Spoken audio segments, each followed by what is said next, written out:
Hello, everyone. I need more hours in the day. I need more days in the week. Definitely need more brain cells.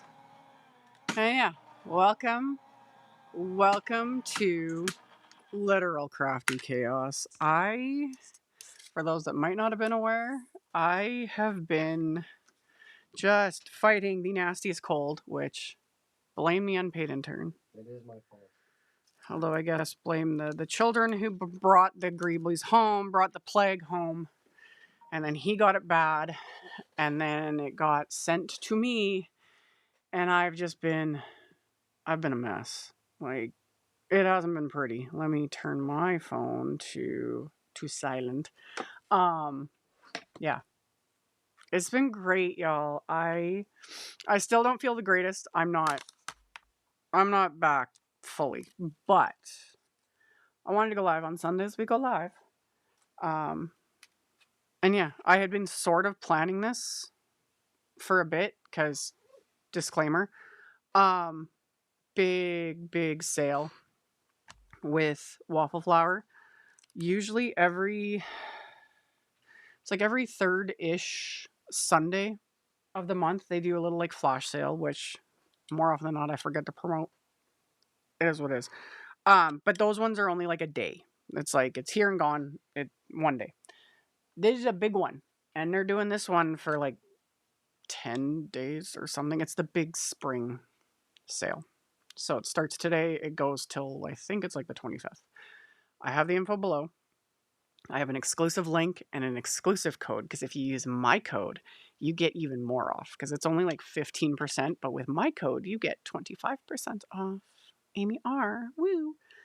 And it's a ridiculous amount of products. So if you had stuff on your wish list, it's worth checking out. There's like 19 pages of products. There's a lot. Tons of products. And yeah, I'm going to use some of the one of the open book stuff. This stuff came out a couple years ago. I've used some of it in a video in the past. Can't remember. When the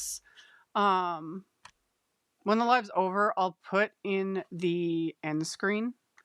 I do have playlists, 2 different playlists. I have my Waffleflower postage collage playlist, which a lot of that stuff's in the sale. I'm not using postage collage today. Shocker.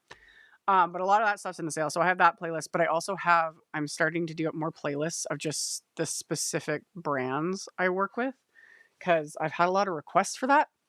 So I have a Waffleflower playlist as well with many dozen videos. Many. So I will put those in the end screen at the end of this when the live stream's over and I can edit and do all the things. So yeah, pretty much everything I'm using, at least from Waffleflower, is part of the sale. So I have the specific things I'm planning on using linked, and he'll pop them in the chat, etc. Always, disclaimer, they're affiliate links. I use affiliate links. That just means that when you click on one of my links, there's a little tracking cookie.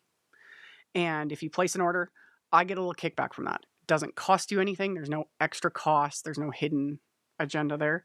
And yeah, it adds up throughout the month. And yeah, that's all I have to say.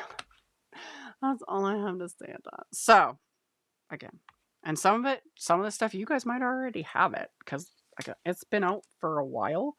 And none of this is brand new. And specifically the open book stuff. Yeah, this stuff came out last year, I think, or the year before. I don't remember. I don't even remember what day it is half the time. Like, things have been nuts, and especially when I'm not feeling good. So, yeah, I'm going to keep, I've been doing some die cutting and a teeny bit of prep before we actually got started here, which everything takes me longer. And apparently, yeah, the U.S. is getting crazy weather. People are getting some blizzards. Yeah. Like, we are, I have no idea what the weather is like here. It's about minus 18. Ooh, it's chilly right now. Yeah. I haven't left my house, y'all. I have not. Ooh, I like how that turned out. Okay. Haven't left my house. I've just been like curled up in the fetal position for the last several days for the most part because I felt like crap. It's not been fun, but we're gonna make some. This should hopefully work. We'll see. We'll see. And I appreciate you guys tuning in because I gave everyone like a whopping 45-minute heads up or something for today's live because, you know, I wasn't sure if I was going to be able to do it. And then I was like, I think I'll be fine for the live. As soon as it's done, I'm sure I'm probably going to go try and have a nap and then we'll see. We'll see. Okay. So yeah, hello to everybody tuning in. Okay. Okay. Oh. Yeah, the weather is just a little bit bonkers. Okay. Start spring or next week? Yeah. Well, spring's like the idea of spring. Really, just like the whole kind of on the same vein is my complaining about like the time change, which yeah, a lot of y'all are on the same page as me. That needs to be just done away with. I also think that how it's set up with like this is the first day of spring, the first day of summer, first day of fall. No. We should just go back to calling it like the equinoxes or the solstices. Yeah, kind of like I prefer like equinox, solstice, all that kind of stuff. But it's always, at least here, it's never the first day of spring. No. It's never the first day of summer, fall, winter. It's, you know, it's far off. So yeah, first day of spring is like next week. And it's like, no, it's not. Spring here doesn't happen until May. Anyway. Is what it is. Plus temps though, so that's good. Okay. Yes, it is supposed to warm up a bit, but we get nicer weather right about now usually, and then we get a blizzard in April. That's everyone gets complacent, and then they put away all their winter gear. Anyone who lives up here in Saskatchewan, like, they should know better. It's like you don't put the winter gear away until like the middle of May. You just don't. Because the minute you do, the minute you put that snow shovel away, we get a blizzard. Guaranteed. Every bloody time. So anyway.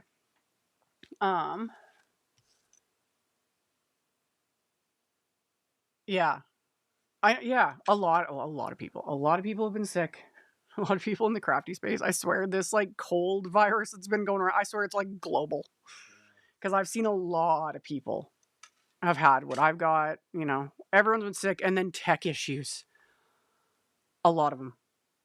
People were kind of the whole Mercury and retrograde stuff. I don't really subscribe to any of that. However, I found it funny. Somebody was going on about that and like what it actually means and how it disrupts like communication, yada yada. You're not supposed to make big decisions when Mercury's in retrograde, whatever.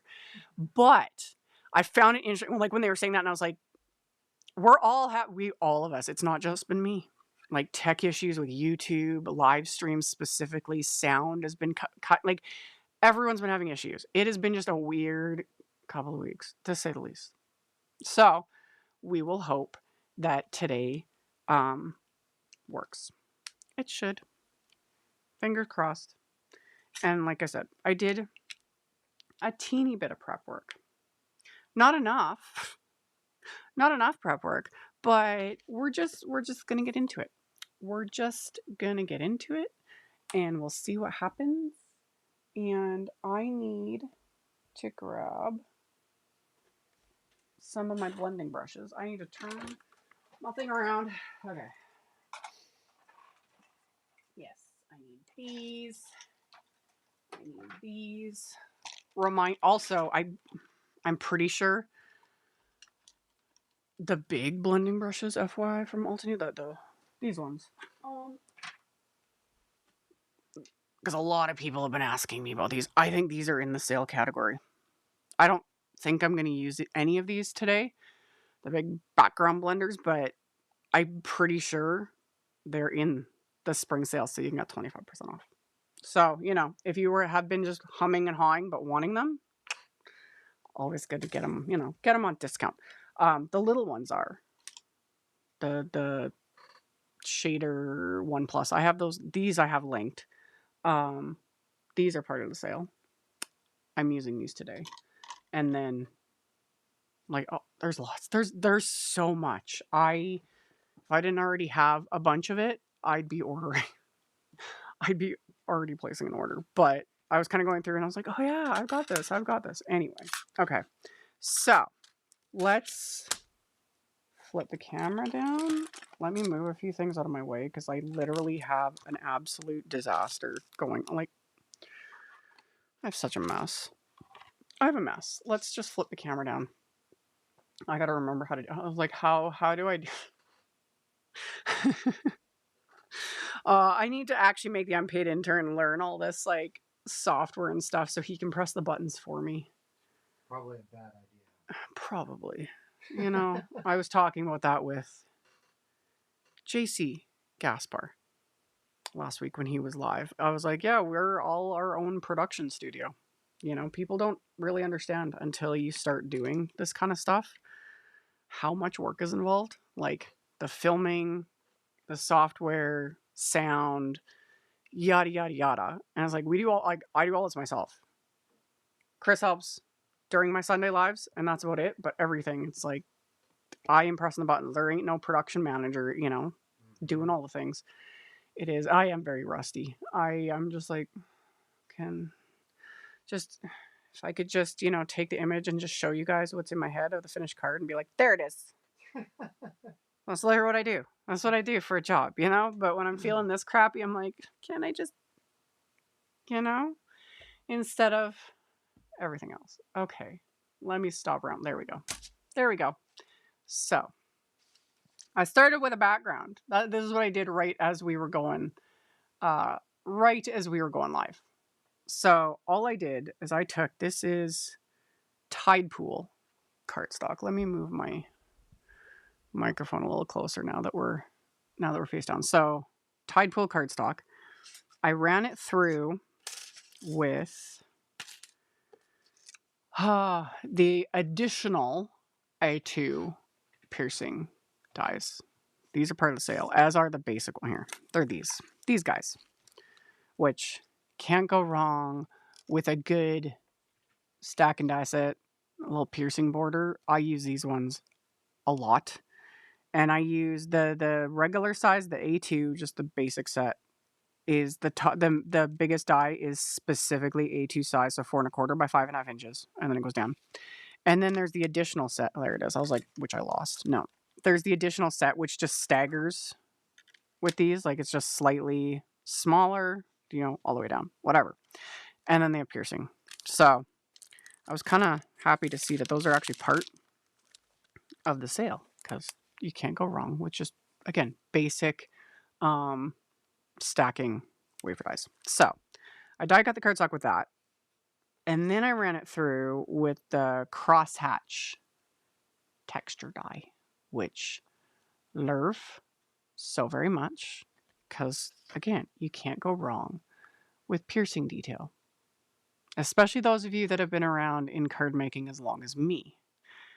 I have a soft spot for this kind of stuff because, and I joke about it, but it's literally true. Like, you know, back in the day when we had to walk uphill both ways to make a card in the snow, yada yada. But back in the day, we didn't have wafer dies at all. Back in the day, we didn't have piercing things other than those metal piercing stencils. Those things were expensive. And you could only get so many, you know? I think I had like 2. And then you would have to manually like hold that stencil and like manually pierce every single hole to get detail. Remember those? Took forever.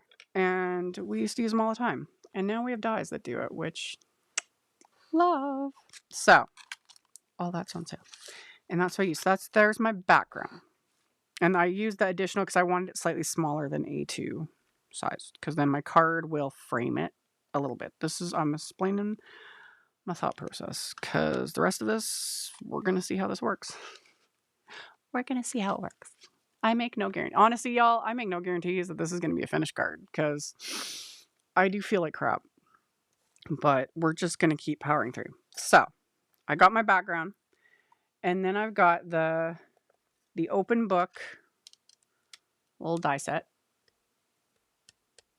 Back in the day, we had to make stamps out of potatoes. I remember that. I never did it, but I remember that. That was like a craft you could do in school. You would make stamps out of potato. You would cut a potato, and you could like carve it.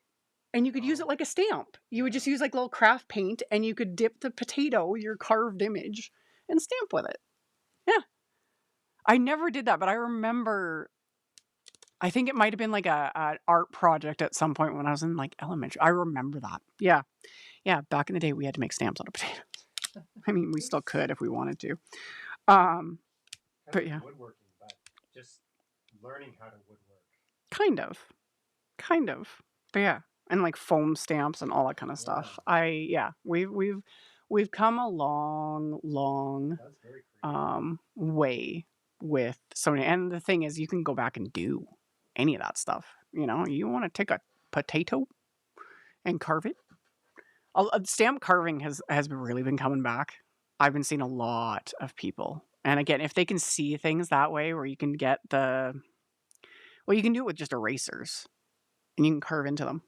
Yeah. You know, and carve stamps. You gotta carve the negative in. Yes, you carve out the leeway, and like so, if you can visualize in that way, it's neat. But yeah, I've been seeing more and more people do that kind of stuff, and it's like, good for you. I love it. Am I ever going to do it? Heck no. That's not how my brain works. I can't visualize the negative space and carve it away. But anyway, it's super cool. So, I failed that project in art class. I mean, I would have failed it too. Again, that's not where my brain goes. So anyway, this is why I like card making and stamps that other people design and dies and all things, because my brain does not work this way. I just like to use it. Anyway, open book die set.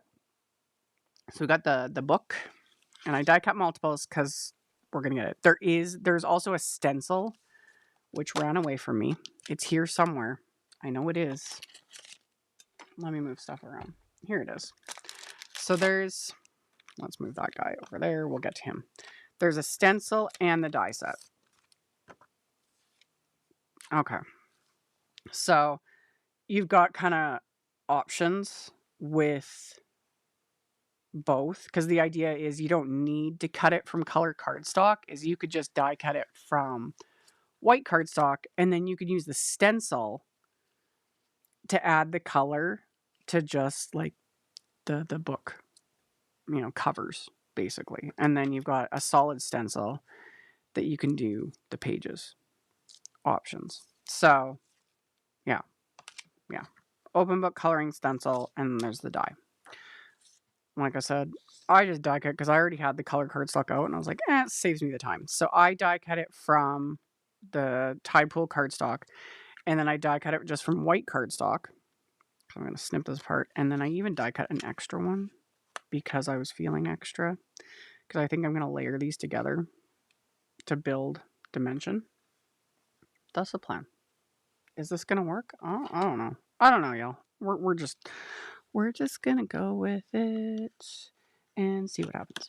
So it's all cut up until the very edges. So you just gotta snip them off. That's what I'm gonna do. Just snip off the spine, or the covers basically is what that is. So we'll cut that off, and then how exactly? I just want to make sure I'm gonna use a pencil. I'm not feeling brave today. Because it's like kind of sludging through molasses. Or, as you know, to be extra Canadian, like really thick maple syrup. So yeah, I'm not feeling brave about it. Normally I would just hack it with scissors and take it and don't care. But I'll just use the stencil and just like trace right there. That makes me feel better about myself. So that I'm not feeling so, I don't know, y'all. Kind of hard to explain when my brain is just full of cotton balls is how it feels when I'm feeling this crappy. Thanks, unpaid intern. Thank you so much. I'm here to support you in every way. I will. He may be the one that got me sick, but he's been very helpful. He's been making me tea and making sure everything's taken care of, and yeah. Okay, so there's some pages, and then we'll do that with this one, just so we have extras to build dimension. So we got that. Don't need those. Put those over there. And then I've got, yeah, linoleum blocks. Yeah, that you can like carve and make stamps out of. It's cool. It's cool. So we've got kind of like our pages, which those will get layered on there. You know, it's gonna look like a little book and be all super adorable. So we have that.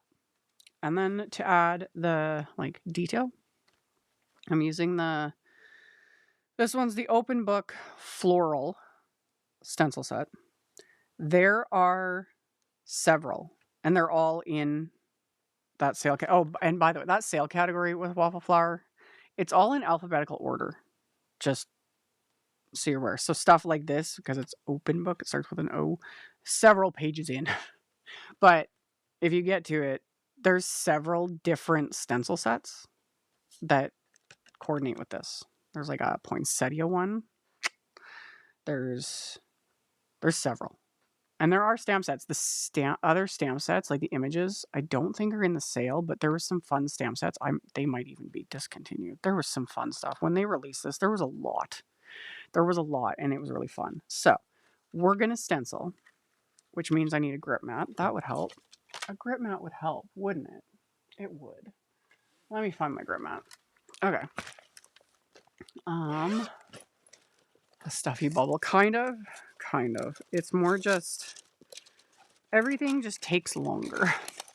It's like the thoughts and the ideas and all the things just take longer to like, I don't know, get from my brain to my mouth to my hands. It's like, I don't know what I'm doing.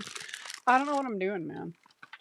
So, yeah, kind of. I kind of do. So we've got all of these. I've talked about this before with Waffleflower stencil sets. A lot of them have, they all have like etch details, so like all the little outlines and stuff to line it up. But then it'll have things like descriptors for the different spots. So like this one, background, light. It'll say that like light, medium, dark. It'll sometimes even give color ideas, just, to give an idea. But generally too, the packaging more often than not has info on it, as well as on their like website with the listings. There's usually color ideas and descriptors, layering guides, etc. Like it's all done. It's all done for us, and that's a good thing. Okay, let's do some blending. And since I'm using Concord and 9th cardstock, I'll use Concord and 9th inks, which a lot of people ask me about that. Yes, Concord and 9th revamped their ink line, not crazy. They just took all the neutrals. That was the biggest change, is the neutrals. They put them into like a separate category. They released a few more, retired a couple, A lot of people ask me about it. I did order the new neutrals and a like assortment pack of the cardstock. It won't be here for a good couple weeks, and then we'll go from there. So anyway, I'm a fan. I am a fan. So I'm gonna use a blending brush. I want to keep. I don't know what I was gonna say. My brain stopped right after that sentence. Again, welcome to the chaos. So Tide Pool ink, and I'll just use a really light hand for the background. Doop, doop, doop. And just keep it simple, or as simple as I can, because, yeah. Let's blend. Oh, and the grip mats, these are in the sale category as well. Just heads up. Also, for those that might not be aware, they call them black grip mats. They're not, just FYI. The grip mats, just like all the other ones from Waffleflower and all the other brands, they're photopolymer. So the actual mat itself is just clear photopolymer. The black ones just have a black acetate piece. These ones are more grippy than the previous ones that Waffleflower released. I am a fan. I only have this size of one right now. This is the one that's sized to fit, like in the Misty, etc. And all I did was I took the acetate, the black acetate, and I just cut the corners off of it so that I can just press down the corners. I am planning on getting the bigger one, which I should probably order because that is one of the few things I don't have, and it's on sale. So anyway, but again, if you've got a grip mat and you love it, great, great. You don't need all the things. No one needs all the things. I don't even need all the things, but I do this as a job, so I justify it that way. But yeah, these grip mats are part of the sale. So just FYI, if you already had it on your like wish list, now's the time to like make a decision. Anyway, we'll add our bit of time pull here to the background, like so. Doop doop. A little bit more right there. Okay, so that was tide pool. And then, lovely. And then these guys, my plan is to do them in different colors. So I'm going to have to do a teeny tiny bit of masking. Not a lot. But there's kind of two different types of flowers. So if I just go like that, that'll work. That'll work. So we mask that one. We can mask that one. And then I'll start with, let's do nectar. And this is where I'll start bringing in my little brushes. My little shader 1+. Yeah, these guys. So, oh, I'm not doing him. Let's put a piece on top of him because I'm going to forget that I did this and then I'll just, whatever. There we go. Now we're good. So we'll start with nectar. Just blend that on there like so.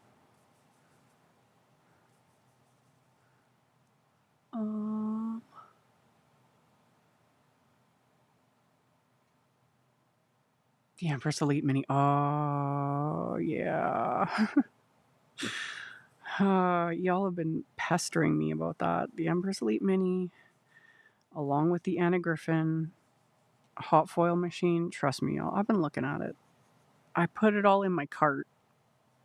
And then I saw how much the shipping and the fees was going to be, and I just kind of backed away from that cart. It made me sad. But yeah. A lot of people asking me about that. We've had many chats about it in several of the live streams lately. I'm very tempted. I really want them, but good lord, the shipping. The shipping and the fees. Because, yeah, being in Canada, boo. Okay, yeah, nectar. And then we just got to go like that. And then like that. Oop. Might need to move that one. Go like that. Just rip that. There we go. There we go. So we did nectar for that one. And then I wanted to do sweet pea. I thought pinks and peachy colors would be really pretty. So let's do that. Let's do that. Okay. I'm going to try to have a little lighter hand because sweet pea is still a pretty intense pink. Like, Concord and Ninth does have lighter shades, but I don't know. I was just fixated on this shade because it's a really pretty color. It's a pretty intense color. So, and I've talked about this. I struggle with having a light hand on things, especially inking, because I just want to go right in there. But you know, if you dab it off a bit, have a lighter hand, and then usually Amy forgets about that and then has to redo everything because it ends up getting like super dark and then you can't see the layers, but I think this will be okay. So, do that. And that one. Like that. So far, so good. Trying not to wreck it. It is only cardstock though, so if I do, I've got other die cuts that we can use. But I would rather not. Okay. And then for this guy, you know what? I'm just going to be lazy and take a bigger brush because that'll be faster. Tappy tap. Like that. And then we go in like that. Tap, tap, tap, tap, tap, tap, tap. There we go. And just kind of keep building it up until I'm happy with it.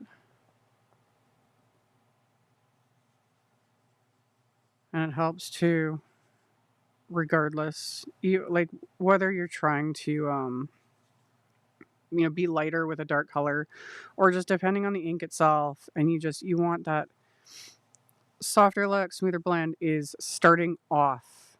Like you notice, I don't bring my brush like directly onto the cardstock. I start on like the stencil, or if I'm like blending on my glass, blending a background, whatever. Say I wanted to blend like around the perimeter, I don't put my brush, onto the cardstock. It's like ink, start off on your glass, your stencil. Grip mat per se, I don't like blending off of a grip mat because the grip mat grabs the bristles. It annoys me. Glass is the way to go, or stencil. But I start off and then, I pull the brush towards the cardstock. That's also how you can avoid getting those harsh lines of the ink sitting on the bristles is doo, doo, doo, and then you start off and then you pull towards whatever it is you're doing. Just like that. See, tap, tap, tap. And also tapping it, because that's also why we tap, like normally on the inside of the ink pad, etc. It presses the ink more into the bristles, and it removes that first harsh bit of ink. So even though my brain is mush, I can kind of explain that, or at least I hope I explained it enough that it made sense. If not, well, I think I explain it in other videos. Y'all, I'm so tired. Doop, doop, doop. Yeah, I like that. And these inks do soften a bit. They smooth out a little bit. They'll make me look even better at it than I really am. I'm a fan. Okay. Here we go.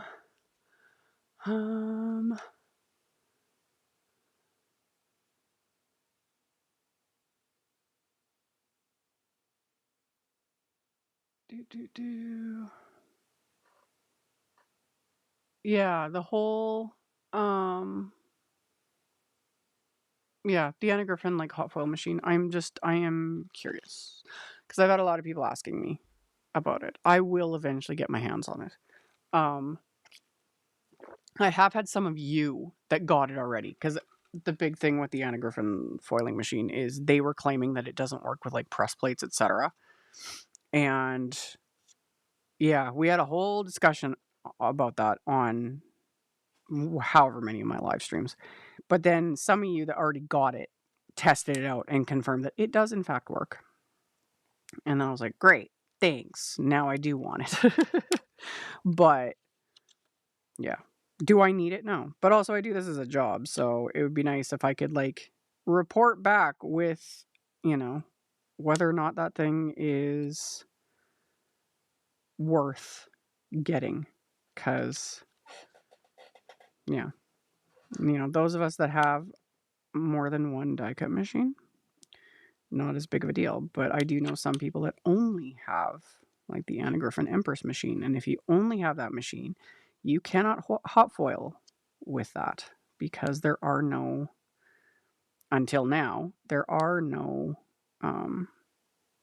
things that work. But then Anna Griffin came out with her own system because the glimmer system is too thick. It won't fit through the machine.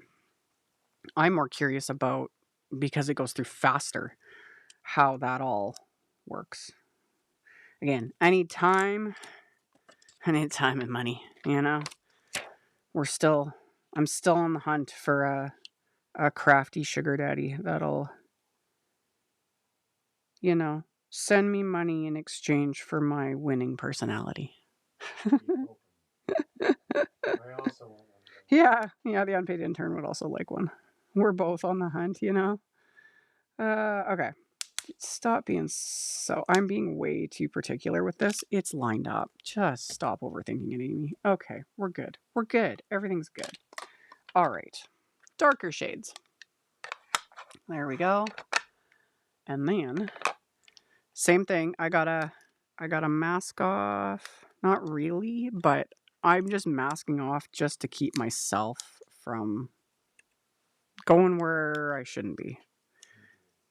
There we go.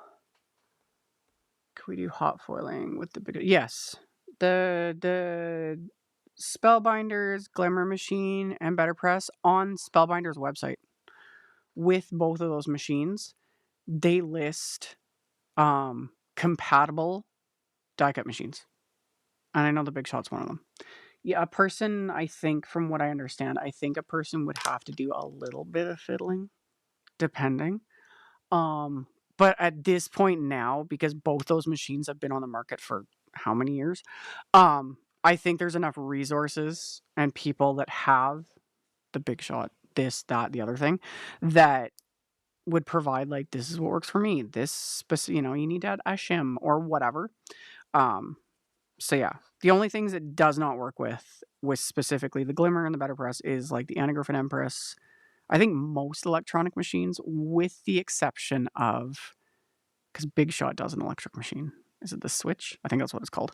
That one. I'm not sure about that one. I don't have any of those machines. Like, I got a lot of stuff, but I don't have, every die cut machine. Because, yeah, you know. Yeah, I need that crafty sugar daddy.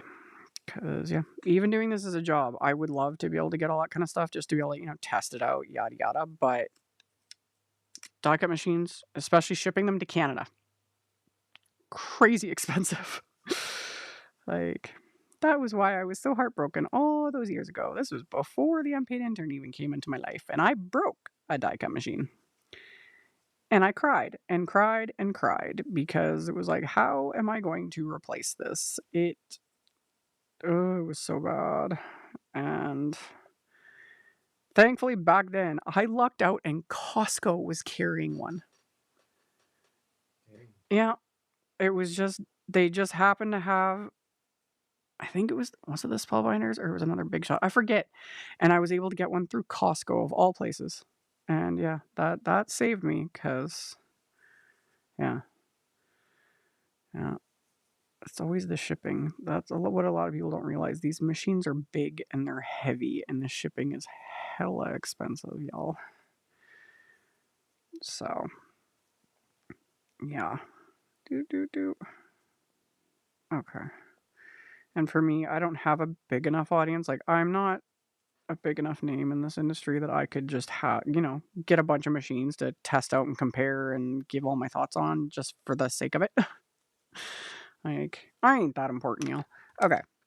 Ooh, I like that. Okay, so that was sorbet. And then I'm going to cover that one up. This guy should be fine. Should be fine. We'll see. So we got that.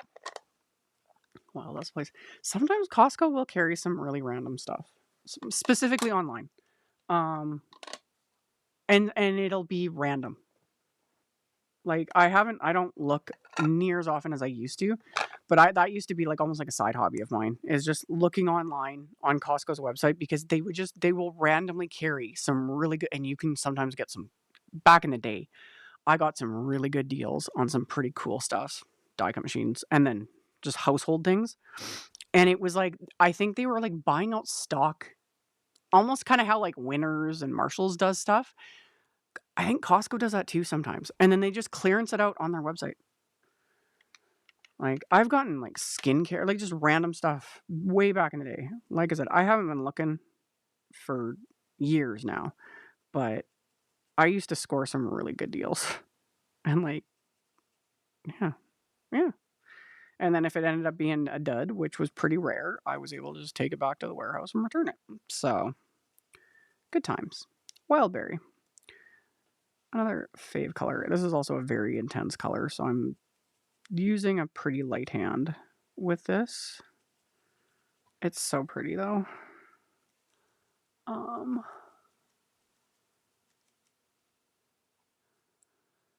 The Go Foil and letterpress. Yeah, like we've got a lot of options now with all the different.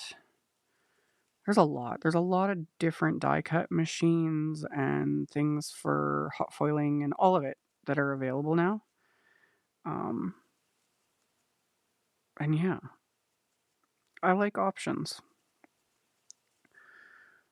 Okay, what am I doing? I'm still blending. I was like, what am I doing? Why am I here? Y'all. Okay, same thing. Tappy tap, so it's not super intense right off. And then we'll just blend that onto this guy like so. Just kind of take that like that, and even a little bit darker to match it to these two, because I went even heavier handed than I thought with those ones. Really, no surprise. Like I told y'all, me having a light hand with anything is not my forte. Heck, ask the unpaid intern. He could probably totally throw me under the bus how bad I am with a bag of mini eggs. Moderation? That's silly. Anyway.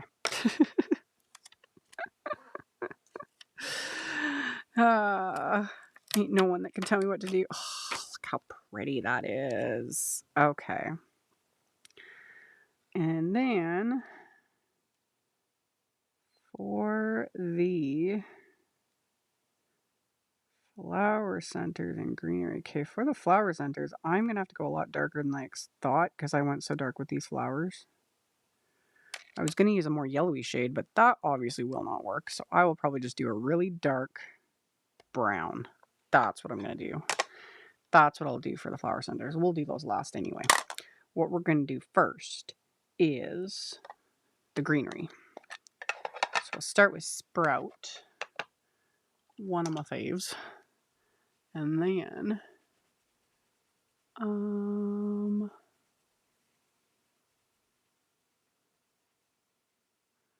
should heat up some hot water and put my beat up plates in a sheet pan. Yeah, like a person can do that. I've tried that. The whole pouring boiling water over your die cut plates. You set them in a deep pan and then put like a bunch of heavy stuff on top of it to kind of flatten them out.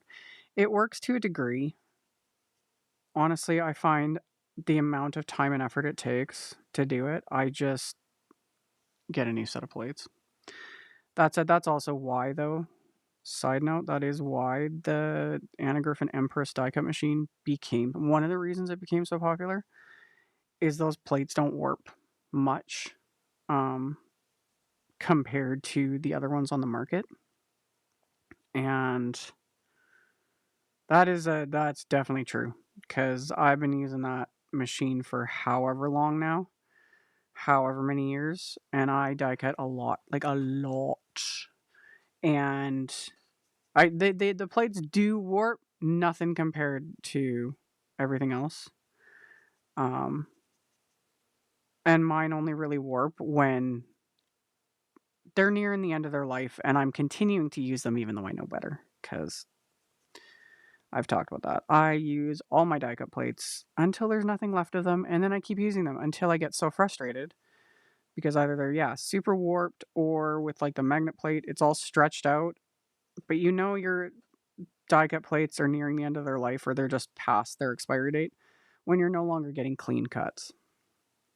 When you're having like intricate dies or just not die cutting, and you have tons of little die cut hairs and things are just fuzzy and things aren't cutting, that's your sign to change your die cut plates. But yes, ways to kind of extend them is to do the hot water in a pan. It also helps too if your plates have like tons of little cardstock slivers embedded in them, using the hot water and a scrub brush, and like scrubbing all those little cardstock hairs out of it. That does help. It's just extra work, but it does help. So I'm all for extending the life of them. Okay, so we started with Sprout. Yes, I like that. Started with Sprout, and then I'm gonna go in with Parsley. And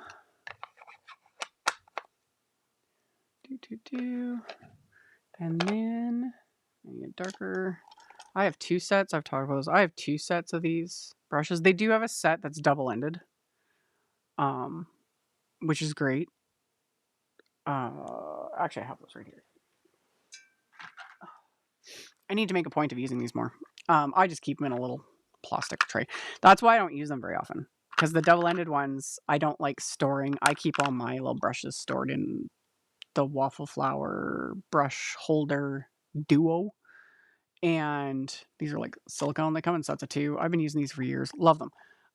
So that's how I keep my little brushes. But with double-ended ones, I don't store them upright because that'll mush the bristles. Plus, when they get ink on them, that the ink's going to get everywhere. It's annoying.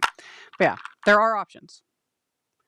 So double-ended ones, for those that want to store them this way, is great because then you can have a dark and a light.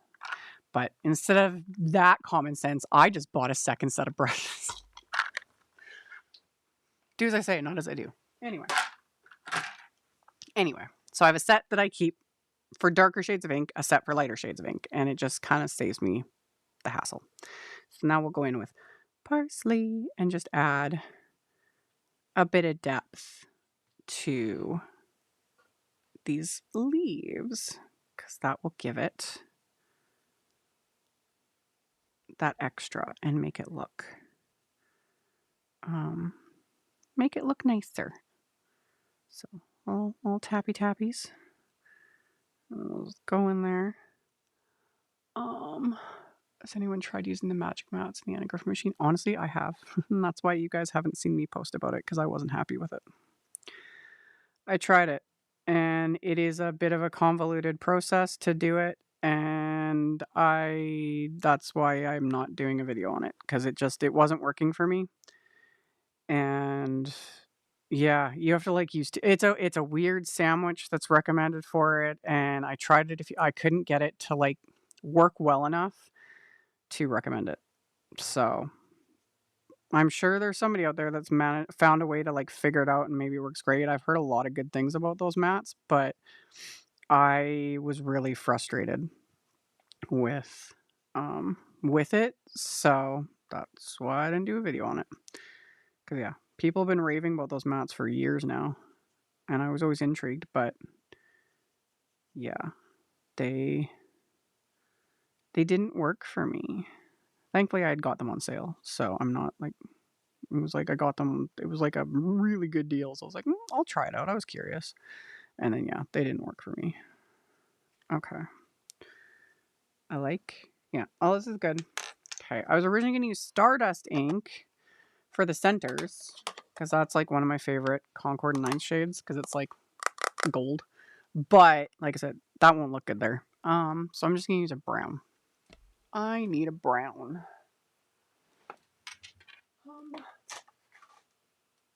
This one's not available anymore. This was one of the ones that Concord and 9 discontinued, which a lot of people were really upset. I wasn't at first until I saw the new neutral colors. Like they have an even darker brown, like espresso. Several neutrals. So I think it'll be great once they get here and I can actually create with them. But yeah, nutmeg got retired. But any dark brown will work. It doesn't have to be this color. So we're just going to stick that right in there. And this one, actually, I don't even need to tap off. I'm going to go straight in because I am layering it on top of such a dark layering of inks, because that Wildberry is dark. So we'll get in there with that. And then we'll do that. Like that. Tap in a little bit more. And that should be good. Should be good. Let's just see. Oh, it's fabulous. It's fabulous. Okay. I'm happy with this. Like, so pretty. So we have that. Now I gotta figure out what else I'm gonna do. I was like, I have no idea. I don't know what I'm doing. Y'all. Okay. I was thinking, because I'm gonna have that. I was gonna put a hand on there. We're gonna do this guy. And then I was gonna have like that. So the plan is thinking about putting this. Oh, I might put that there because I need a sentiment. Gotta, you know, this is the kind of stuff I do not when I'm live, you know? This is the open book sentiments stamp set.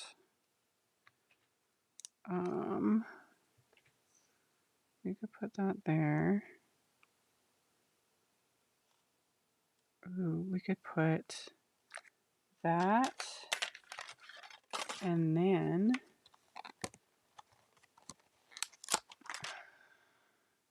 I like all these little vague, scripty bits. Yeah. Okay. So, because we could stick that there. Yep. Okay, this will make sense in a second. Random thought process, y'all. So, all these little, like, the scripty little dies come in the open book die set. So, I'm going to run this through my die cut machine with these, like that. Just leave us enough space for that. Okay. So, we're going to die cut this, but it's actually not going to die cut. It's just going to press all this little detail into it, which is going to look really cool. So cool. Okay. And then that one we'll put right there. I just need to make sure I have enough space to, like, yeah, stamp that like that. Okay. It lacks the sentiment. Like that's ever gonna happen. I know, right? Okay. And then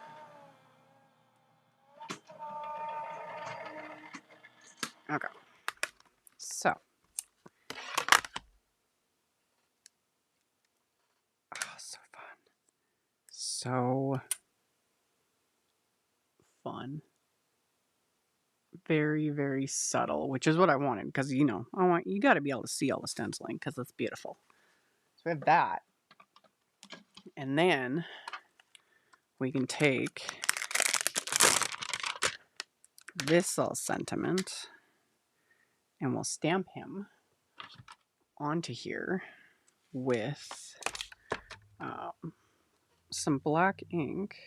So I'm just going to, like, line that up. Hold them in place even extra because with that piercing detail, it doesn't want to, like, sit. And then I can line this up like that. And if a person wanted to be fancy, and it would look really good, I'm not going to do it because this would need to be completely dry. Like fully dry, but I ain't doing it during a live, y'all, and I'm just too tired. But to, like, gold, like to heat emboss with metallic, it makes me think of those, like the old books. You know, how they would do them back in the day, specifically like Canterbury Tales, Gutenberg. I got to see both of those in person, in front of me, when I was at the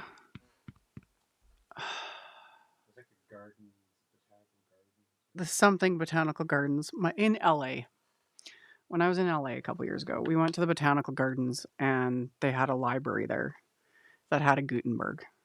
And then they had a Canterbury Tales. I think it was Canterbury Tales. Was that the one? I'm pretty I sure think. it was because And several oh things. yeah, I was like we escaped into there because it was ungodly heat wave. It was so bad. It was so hot. And that library was very air conditioned, thank goodness. And then yeah, I got to see those. The only thing that made me sad was, they're behind glass. They don't let you touch it because I was like, I want to touch. I want to flip the pages. It was like seeing history in front of me, like hundreds. Like the Canterbury Tales one was 600 years old. The Gutenberg was what, 400? Was the I forget. printing press was Something, but they were phenomenal. And yeah, the sprayed edges and all the hand painting and it was just what I was able to see, was phenomenal. I would have loved, like, give me the white gloves and just let me like get in there and like flip the pages and touch everything. And I took a few photos, but doesn't do it justice. It was cool. And how big they are in person. Like, they're enormous books. So that's what that, makes me think of. And it makes me happy. Anyway, so we got that, which is super fun. I need to move these stencils. I'll clean them off after the live because they're covered in ink. That's fine. So that I don't make a mess. So yeah, they're at the whatever gardens in LA. It's a gorgeous place to go, y'all. It was beautiful. I'm still upset. We actually went, again, this was a couple years ago. It was during a heat wave. It was so awful that day. So unbelievably hot. And they had a corpse flower. And it was blooming. And those darn things bloom like once a decade. And we couldn't find it for the life of us. And then when we finally realized where it was on that property, because it's massive, everything was closed. And I was so sad because, yeah, that was why we went. Because I was like, hey, this is like a once in a lifetime experience to see this disgusting thing, which will always live in my head rent free. Because from Dennis the Menace movie, because that's what he grew in the backyard, and that's what Dennis And as a kid, I was always like, I always thought it was fake. That like that whole storyline about that flower was fake because it's like nothing blooms and then dies at the same time. Oh yeah, no, the corpse flower does. So, yeah, it was. I wanted to see it. I'm so bummed about that because yeah, it would have been cool to see that thing. Anyway, got to see all kinds of other cool stuff there and trees bigger than anything I've seen in my life. And yeah, it was just crazy hot. Crazy hot. So, we have that. I think I'll do a little bit of ink blending. Talking about blending onto, and in fact, I'll use the stencil just because I can. Don't really need to because we're not going to see that, but I'll use the open book coloring stencil to add. There we go. Just make sure I got it lined up. There we go. So I can add some ink just to deepen this a little bit, just to give it a little something, something. Okay. Couldn't you smell where it was? I know, right? No, they had it. Huntington Gardens. That's where I was. The Huntington Gardens. Beautiful. Amazing. Highly recommend. They had it in a greenhouse in a certain section. So it was inside as well. But also, like, that place is it's massive. It's huge. There's a lot of walking. And it was over 100 degrees that day in Fahrenheit. In Celsius, it was like 35. It was disgustingly hot. And I was wilting, and I didn't realize for LA that was a massive heat wave until we were talking to people that worked there at some of the different exhibits and things, and they were just like, "Oh my gosh, like thank you for braving the heat." And I was like, "Oh, this isn't normal." And they're like, "No, it's not normal." I was like, "Okay." Cuz I was like, "Why does anyone come here? I am dying." It was so hot. But yeah. We got to see a lot of cool things. We just didn't get to see the corpse flower, which sucks. But, oh well. Maybe someday, I'll get to go somewhere and see it. I don't know. You know, it's not like they're a very common thing. But yeah.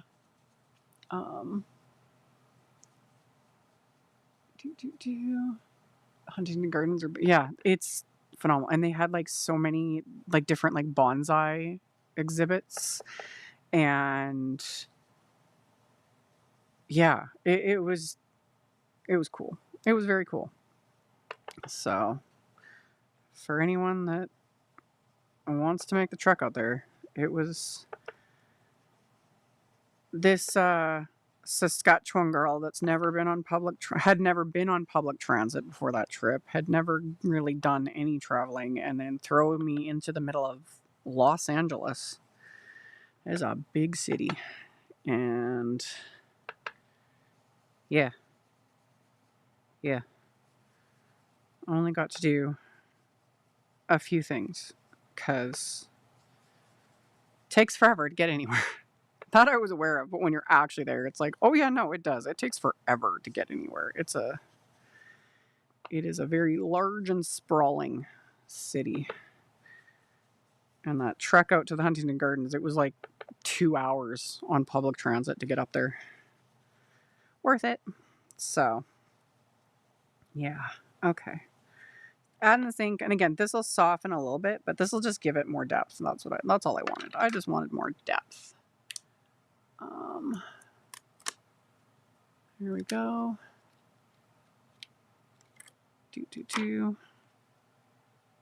Love it.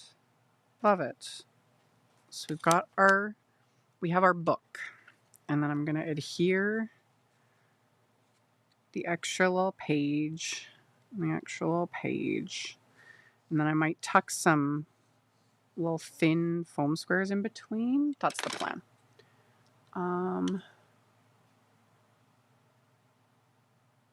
Huntington Gardens, Chicago Botanical Gardens. Yeah, those would probably be amazing too. I had to Google corpse flower. Looks like some kind of mushroomy alien. Yeah, they are. They're ugly things. They also smell bad. They stink. They smell like decaying, rotting meat. Yeah.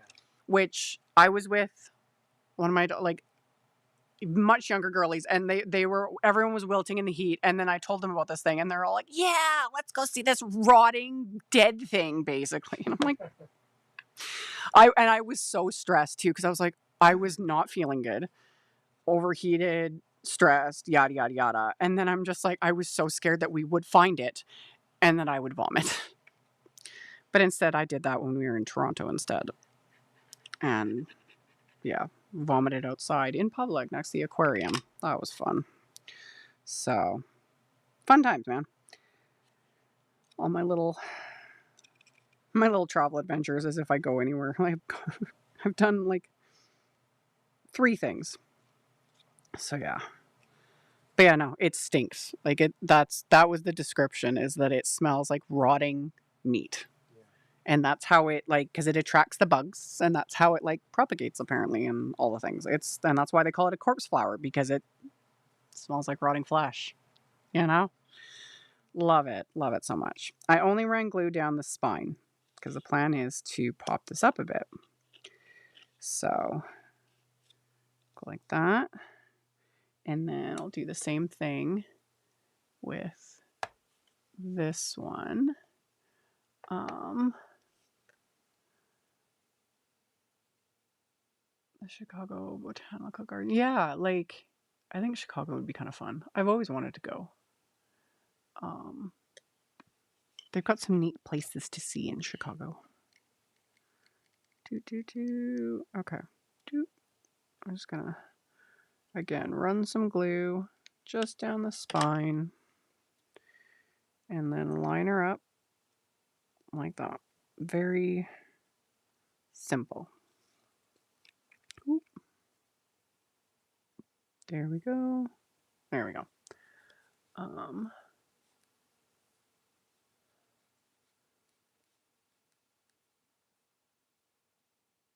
Yeah, I went to the aquarium in Toronto. I don't know what the name of it is. It's the big one next to the CN Tower. And yeah, I had food poisoning or something. Wasn't fun, like, at all. And I am someone, like, I do not like throwing up. But yep, that needed to happen. And then once I got everything out of my system, the girlies felt so bad, and they were like, "We should go back to the hotel." And I was like, "No, I want to go to the aquarium." It was so ridiculous, but it was so fun, and I got to pet stingrays. Totally worth it. They are like the puppies of the sea. They have a whole great big huge area where you can like lean over and the stingrays will come right up to you and you can lean over and give them scritches. Like literal scritches. I was given a stingray scritches and I was like, worth it. Worth all the just chaos I had to go through that day. It was nuts. And super fun. Super duper fun. Okay. So there's our little book. And I'm gonna stick some really thin, like some Big Mama foam tape probably. I'm gonna tuck a little bit in between to give it dimension. Just yeah, so that it stays, so it doesn't like flatten and smush out. Where's my scissors? There's my scissors. Okay. Is that what it's called? Is that the Monterey one? What is that? You can look that up for me. The one in Toronto. Where was I? I don't remember. That was last year. Oh yeah, I think it was the Ripley's one. I think that's what they call it now. All these brands buying out everything. It's the one that it's like that'll be the one. That's where I was at. It was the Ripley's Aquarium in Toronto that I was at. It was fun. And yeah, they have a really cool same thing. They have a jellyfish exhibit that was really cool. And then there's a thing where you walk where you can stand. It's like a moving sidewalk. And it goes and you just stand on it and it slowly works around. And then you go under the tunnel. Parts of The Handmaid's Tale were filmed there. All those aquarium scenes, for those that want, we're not going to get into that discussion with that book and show. Highly recommend it. It's just, it is traumatic. But yeah, all those scenes from the show that they filmed with, like, they were flashbacks looking back in that show. It was at that aquarium and in that area where you go under the water and see everything going past. Really cool. Okay, so there's that. Oh, and I did see one of the later seasons where they were demolishing the church in that show, and they had that whole like kind of side storyline about it. We saw that. The church? Yeah, Oh. some of it's still standing, but the rest of it they've demolished. But they're gonna rebuild it because the main facade of it, all that old stonework. Yeah, we saw that. Oh, so that was kind of cool. We didn't get to walk to see the Waterfords' house. We didn't have time. Because that was last week, y'all, and I got back from my flight after being up at like 5 a.m. and not sleeping. But yeah, a lot of those scenes were filmed in and around like Toronto and Hamilton and whatnot. So, okay. Yes, Valerie. Yeah, exactly. It is very apt and creepy how much some of that is true now. Yeah, Chicago has some really neat stuff. Stingrays look like the kind of excuse me. Their stingrays are just odd little creatures. There was one that just he kept coming back, and you've got like there's all this water, and they're swimming around, they're just doing their thing, and then there's like a wall where the people can stand, and you can and you're allowed to like lean over and touch them, and the stingray would come up. They'll come up to the wall. And like the water is here, and they'll flatten themselves up and they will push themselves up out of the water to get scritches. Like it was the coolest thing. I was so happy. And yeah, one just kept coming back to me and like coming up, and I was like leaning over, and I was dying. I felt so gross, but I was so happy. I was like, he likes me. So anyway, it was a great experience. Okay.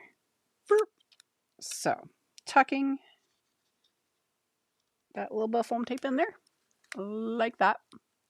And then it just because I use thin foam tape, it's not going to add like a ton of bulk, but it'll just give it that little extra. So, but if you wanted like a lot more dimension, you could like use your bone folder before adhering us and just kind of curl the cardstock a bit, and you could tuck in like thicker foam squares, especially if you were going to hand deliver it or if you want to pay extra for postage, etc.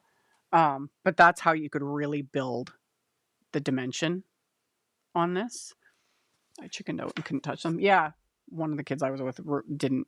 They got weirded out, even though they had done it before. But it is a weird feeling touching stingrays. They're rubbery. That's the only way you can. It's like giving wet rubber scritches. It's weird, and their little eyes, and they're just he's like flapping against the edges, and like they're like puppies. It was worth it. Worth it. Love it. Had fun. Would totally do that again. Okay. Anywho, got that. The other thing I pulled out was, there it is, the feather pen die and stencil. So there's that piece, and then it also die cuts the there's a specific name for it, someone might know, the part that like actually holds like the fountain pen portion.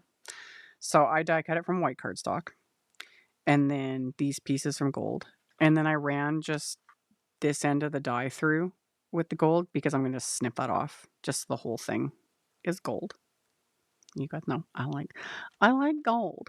So we're going to use that. And then there is a stencil for this. Yeah, I'm going to use the stencil, but I also added vellum. We'll get to it.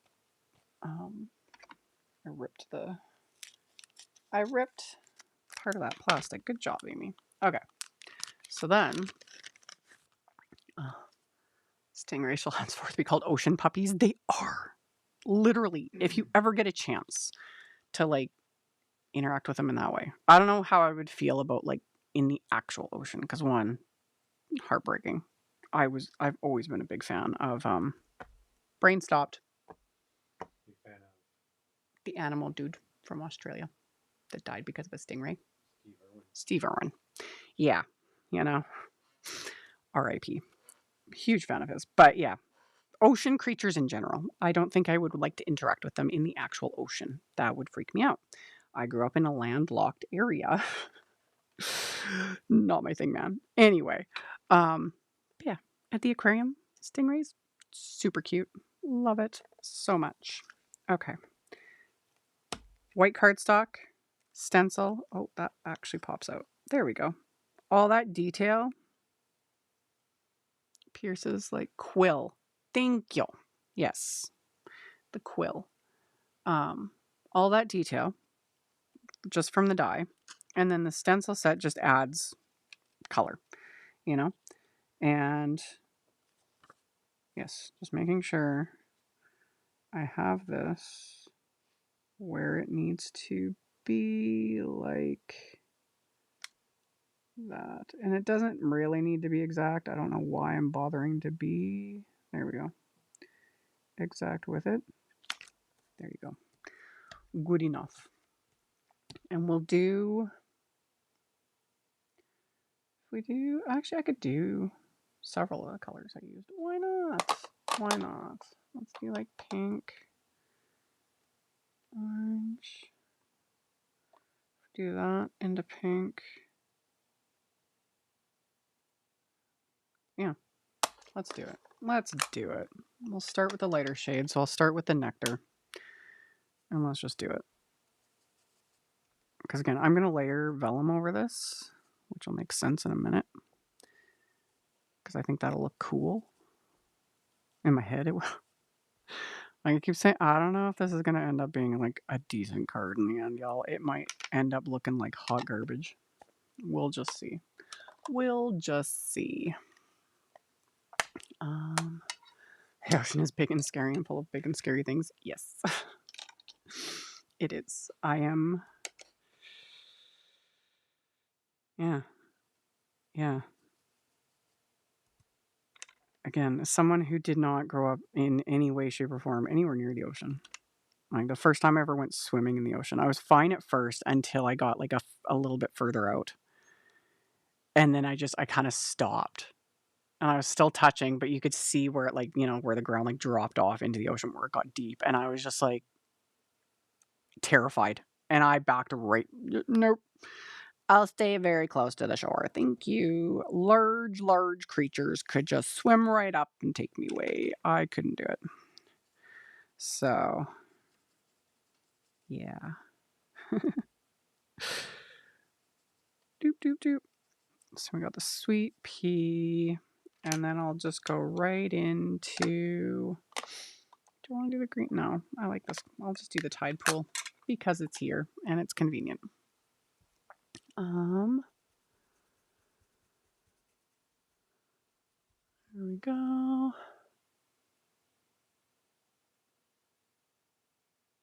You can go on tours in Hawaii where you snorkel with the manta rays. Yeah, I don't know if I could do that. I don't know. I did snorkeling. My one Other than my trip to LA, the only other time I've ever left the country, I went to the Bahamas 15 years ago, a million years ago in my previous life, and did some snorkeling. And the only reason I was even able to do it is it was a very touristy area. There was like big boats all around the perimeter. And then the entire time I made sure that I was in the center of all the people so that they'd get picked off by the sharks if they decided to show up. I was paranoid. Like, I kept like checking my surroundings because nope. Nope. I couldn't fully enjoy it. It wasn't for me. Um yeah, I don't know if I could ever do like actual like snorkeling, deep sea diving. No, you know. We are not water people. That's just a no, you know? It's not our territory, and I can swim, but I can't swim that fast. I'm too paranoid, y'all. Okay. Now we'll go in with the darker shades. Gonna use my dark okay. So now we'll go in with the sorbet here. Just to give this last little bit. Like that. So start with the sorbet. And then these are all just the same colors I was using for the book stencil. So now the wild berry. Like that.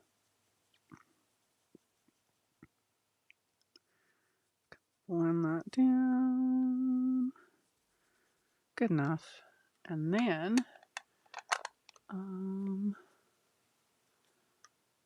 yeah, I like sitting on the shore, the sand, the sound, all of that, 1000%. Love the ocean from a slightly reasonable distance. Very much enjoyed that. Or even like at one point on our little excursion, we went to some random little island over there in the Bahamas, and there were like chefs and stuff cooking food and everything. I just sat kind of on the shore, and then I would wade in the water, and the little fishies would show up, and it was just like knee deep. But they'd come and they'd start nibbling, and that was kind of fun. And I was fine until bigger fishies started following, and that was okay because they're. And then I saw even bigger fishies, and I was like, I'm out. Got out of the water, and They just want to nibble your bum. Yeah, no, thank you. Like, obviously, the word was getting around that there was like fresh meat, and I was like, nope, you're not getting me today. Not today, Satan. So I was out, but yeah, it was interesting. So we've got some color, but I'm gonna take it further. I die cut vellum with this, and we're gonna adhere it in the same way, like just down the spine, so that it'll peek up, and we'll see the color. And in fact, I think I wanna. Do I want to add a little bit more color? No, this is good. This is good. So what I'm going to do, because when we assemble this guy, these pieces are going to cover the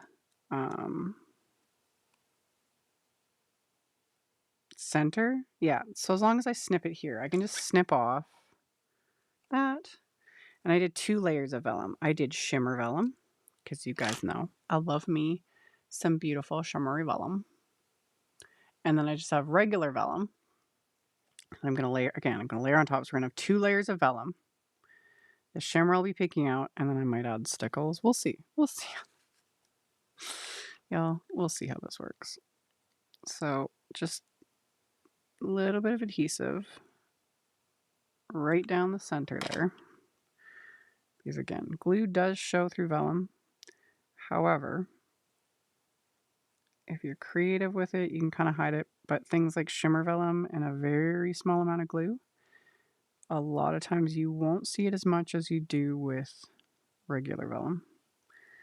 And my rule is always to hide the glue because it shows.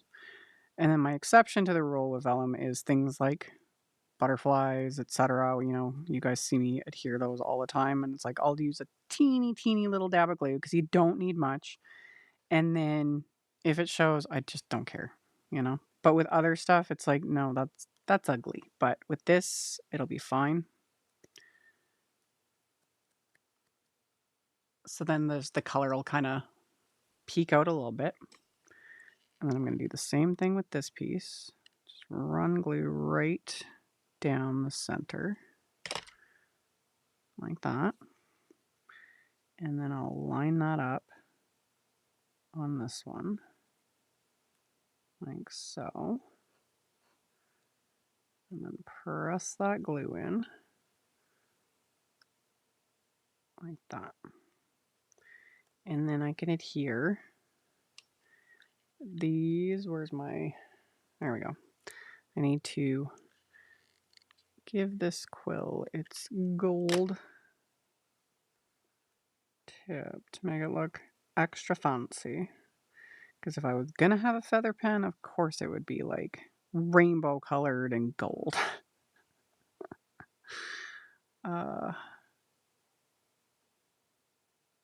And even as a kid, one of my parents was obsessed with like antiques. We did have feather pens and an inkwell. And I used to read, books about that, and they would talk about, dipping the pen in the ink and the scratching and all those things. And I always used to marvel at just how long it would take to write anything. And it made me so thankful for ballpoint pens. I think it was this. I forget. How is this supposed to go, y'all? My brain stopped. I'm doing great. I need to see it in front of me before there we go. Feather pen. No, not death. Feather. Thanks, autocorrect. It's like, you're gonna. Yeah. Yeah. Yeah, okay. Yeah, no, I was right.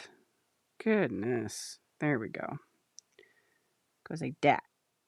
Like that. There's a detail. And then the little clippy bit, which will go like that. And that I'm just going to use, I need tweezers for that piece. Because when you're adhering on top of metallic cardstock, you gotta have a little bit more patience. I don't have a ton, but you need a little bit more patience because it takes a bit longer for the glue to dry because the metallic is kind of resisting it a little bit. So just a little smidge of glue. Don't need much. And then flip it that way. And it will fit like that. There we go. So then, once the glue is fully dried, and I am probably going to add a bit of Stickles this, when we've talked about that, that'll make the vellum curl a little bit more. But now I've got this fun little feather pen. Death pen and corpse flowers, there's a theme today. Amy feels like she's gonna die. I'm nothing if not dramatic when I'm not feeling well, okay? I can own that. Okay. And then I think I'll cut a little piece of vellum to layer under this just so the book pops out a bit and doesn't fade into the background as much. Yes, that is what I'm going to do. So I just need a piece of vellum that isn't completely crinkled and destroyed. Okay. Actually, I'll just use one of my dies. That'll work because they're sitting in front of me. Or do I want one of my dies? Do I? Kind of. We could use, ooh, that one might work. Wait, let me see. I just need one that's just slightly bigger than this book, which looks like this one from the A2 Pierce Layers. Oh yes, it's like it was meant to be. Okay.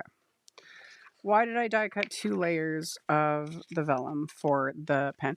Just to build, because that layer is the middle layer is Shimmer Vellum, so it just gives it that little extra something. Do you need to do it? No. Again, y'all, I am creating through a fever dream here. None of this is real. None of y'all are real. None of this is real. This is all fake. Okay. Gonna run that through my die cut machine. Like so. Oh, and need something to focus on. There we go.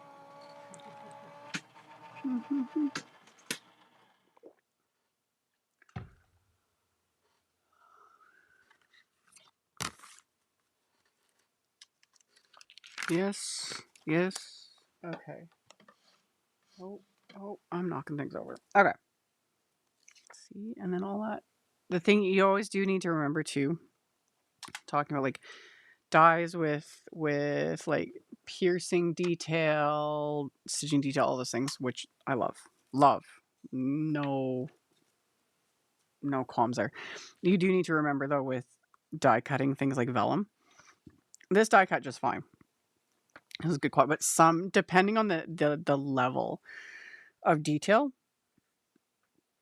that you just need to be aware of that especially when like removing it from your die cut plate. If you die cut vellum with something super intricate or a lot of piercing, etc., like the vellum can tear. Like I could very easily tear along this piercing line. It applies with cardstock as well, really, but vellum especially. Sometimes there have been times where it's like, oh, I've die cut it and it actually has torn, but most of the time, not a big deal. I just thought I would mention that. So this will, give a little extra. Yes. See? Sometimes even in a fever dream, my brain is sort of working. Okay. As long as we're not batteries for the robot overlords, it's only a matter of time. Especially if you guys, any of you, watch Black Mirror. That'll make you paranoid. Some of those episodes, I was like, why is this where we're headed? Especially that episode of the one where they had to like ride the exercise bikes to power. Oh, yeah. 1 million merits. 1 million merits. That episode, y'all. That one gave me nightmares. That one is all about social media. It was about social media and how you had to keep your eyes open. Yeah. You had to watch the ads, and I was just like, one, I genuinely think we're already there. There have been a couple times we've been, and I pointed out to him the one day, I had something on my phone and I looked away because it was an ad, and I looked away and it paused. And maybe I'm crazy. Maybe I've just been watching too much crazy stuff and Amy's brain is completely gone off the deep end. Totally valid. But the minute I looked back, it started playing again. And I was like, have we done it? Have we got to that point? And I know a lot of people also joke about like our phones are listening to us. They totally are. I 100% believe that, y'all. Again, some people like to claim and they're just like, oh, it's, positive bias and all that mumbo jumbo therapy speak basically. But I'm like, you and I will discuss things. And then the next day you get targeted ads for that directly related to the discussion we were having. So anyway, it's all fascinating. Creepy as heck, but fascinating. Okay. So vellum and adhesive, just like I said. it's going to show, but the book's going over it, so not a big deal. But this will also demonstrate what I say about how it can be ugly. Because, yeah, see? Because vellum's a transparent medium. And,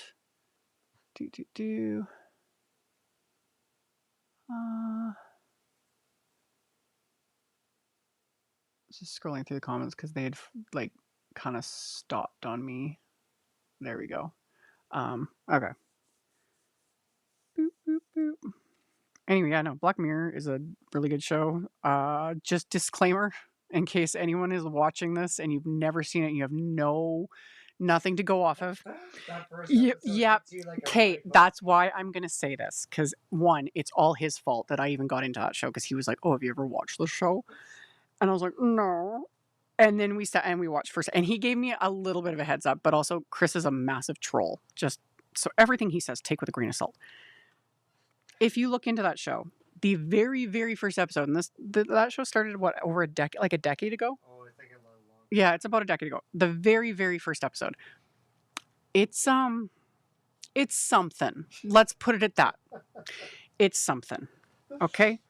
But the whole point of it though is like it's a very interesting commentary on like human nature, the future, etc.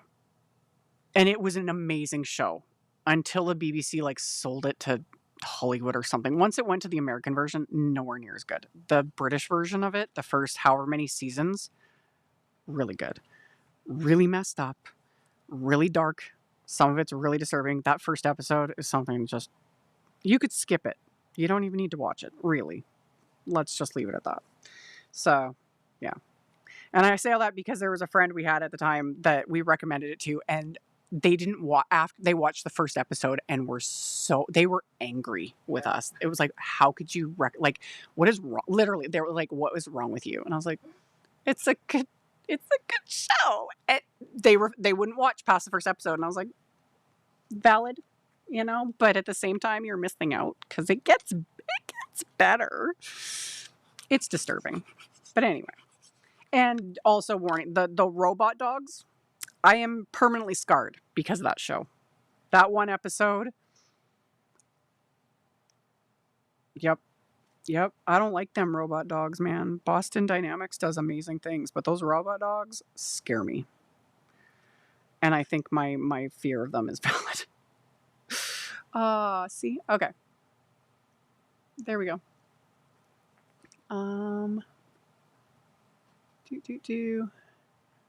Hello, Mari.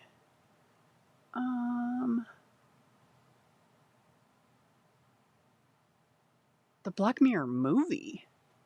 What? I guess you get to pick?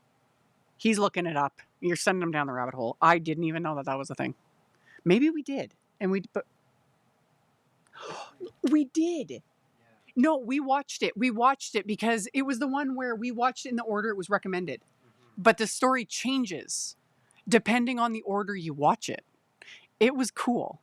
It's weird. We never watched it again though, but apparently, yeah, if you watch it in different orders, the story's completely different in a sense. No, we did watch it. I remember that because we watched it in the order.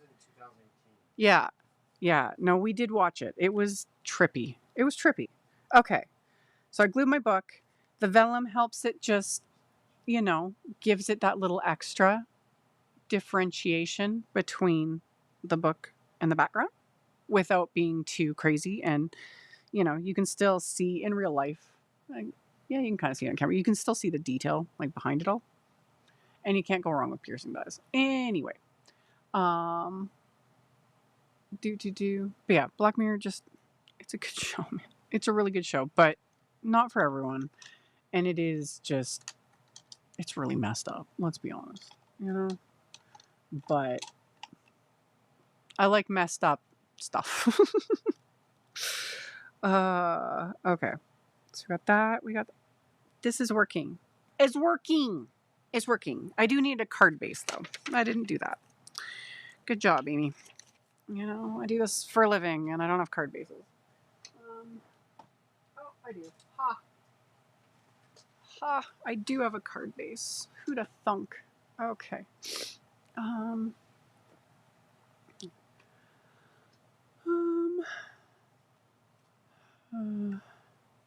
so we got that.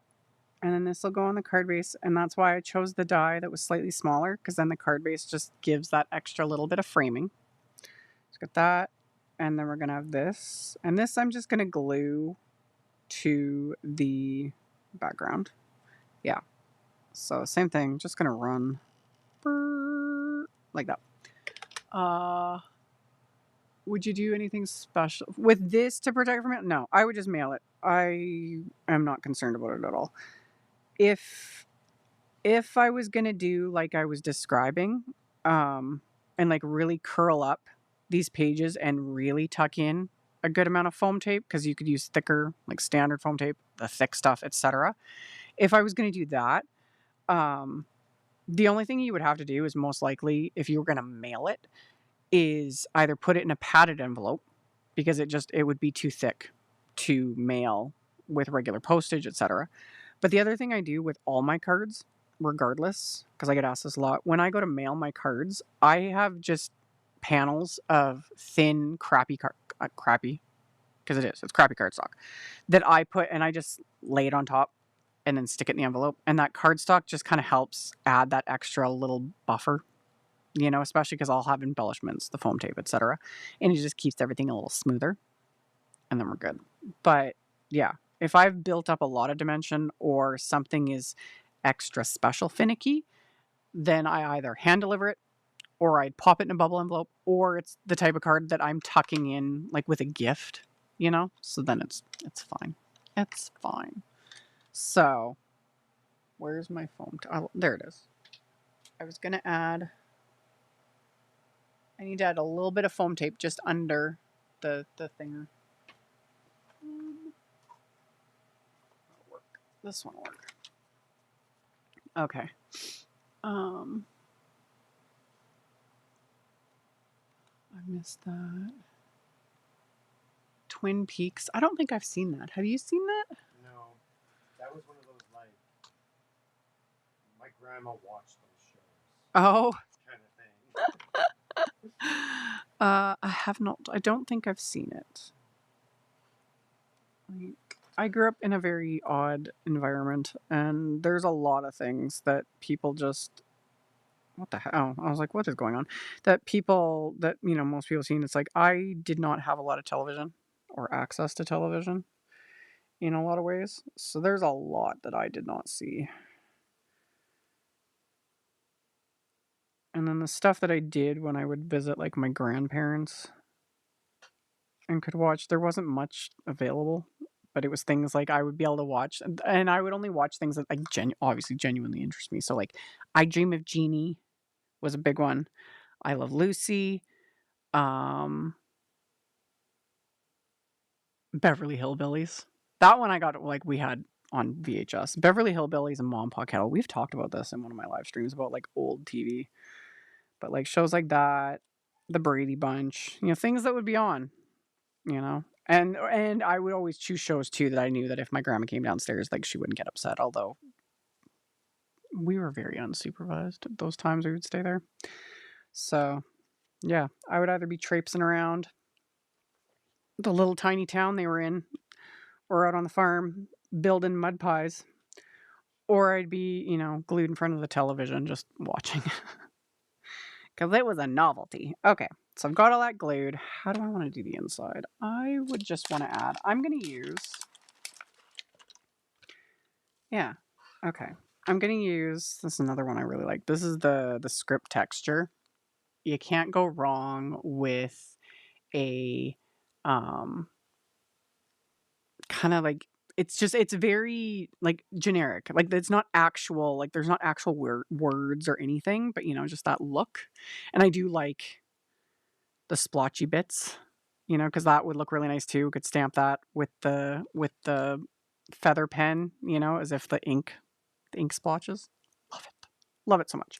But I'm just gonna use like this big one, just kind of stamp it on here, and then I was gonna add, I already lost the other set I was using, y'all. I need a bigger boat, and I also need, where did it, there it is. Okay, so it's like, you are great. Stay magical, life's an adventure. I think I'll just put like, you are beautiful. Because who doesn't want to be told that? Everyone should be told they're beautiful. Love it. Okay, there we go. So we'll do that. We'll add that. Yeah, okay. So then, yeah, Dennis the Menace. Like, we had certain movies, like Dennis the Menace, and yeah, Ma and Pa Kettle. My mother had an obsession with that show. And yeah, okay. I'm gonna line that up. We'll use my... Probably gonna stamp this off once to make it lighter, because Tide Pool is still a fairly intense ink. So I can just ink this up and then stamp it with a scrap. There we go. Okay, this will make sense in a second. So we're going to stamp this on the inside of my card. I'm going to line that up, and then I'm going to ink it up with the Tide Pool ink. And then before stamping it on the inside of the card, I'm going to stamp it on a piece of copy paper.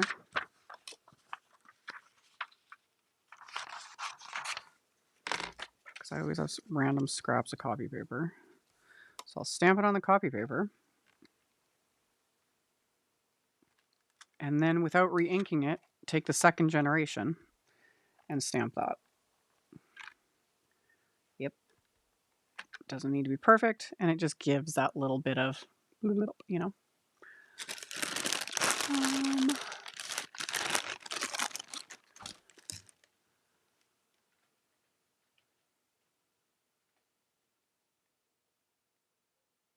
I caught that. I've noticed that splatter is all the rage now. You're the OG, though. I'm just petty. That's all it is. But I do love that more and more people are getting into splatter. It makes me happy. I don't know why. I think it's just it's fun. Am I going to splatter? Of course. I didn't want to splatter until I got this adhered to the card front, and then I'm going to splatter it. Of course I'm going to. Of course I'm going to. I need to put the lid on that ink pad. Okay, so I've got that stamped on the inside, like so. And then get that out of the way, and then I'm going to stamp the "You Are Beautiful" sentiment, like so. And these are all meant to like actually fit on the like book pages, you know? But I'm going to stamp it on the inside. There we go. Like that. And I'm going to stamp that with the black Nocturne ink. Here we go. Doop, doop. There we go. Stamp that. Lovely. Lovely. Okay. And get that put back on its packaging. It's just like the stamp itself. Otherwise, I'd lose it. Just like I lose everything. Okay. So we got the inside of our card.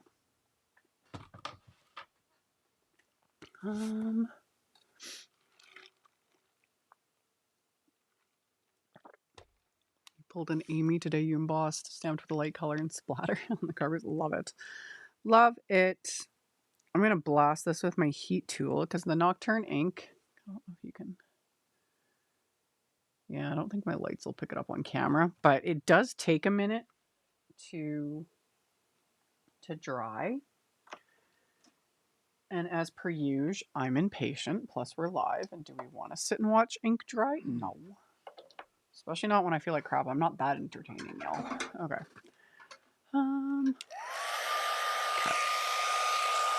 So we'll just speed up the drawing with the heat tool.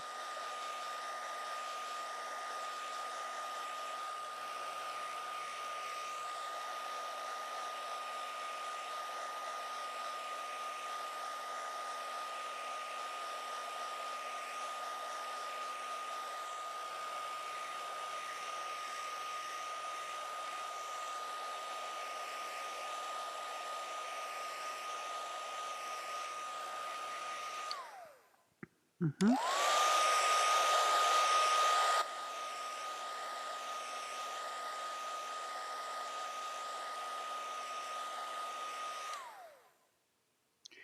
Yes, this ink I love. I love Versifying Clair Nocturne ink. I've been using this stuff for years and years and years. But it does take a minute to dry. Um, and quite often, especially if I'm going to do like watercoloring, things like that, I heat emboss with it because you can pour embossing powder over it because it takes a while to dry and it embosses beautifully. But yeah, and that's 99% of the reason why I usually will emboss. I just don't do that on the inside of a card. But that's also why I emboss, because I'm impatient. And the amount of times I've smeared that ink, or things like I'll stamp it on the inside and I will immediately close my card and it will like press the ink onto the other side, which happens a lot. It happens all the time because, again, I'm impatient and I just can't be bothered. Okay. So now, ooh, and it's crooked and that's going to bug me. Okay. It's the most perfect block for sentiments. Oh yeah, it is the Versifying Clair Nocturne ink.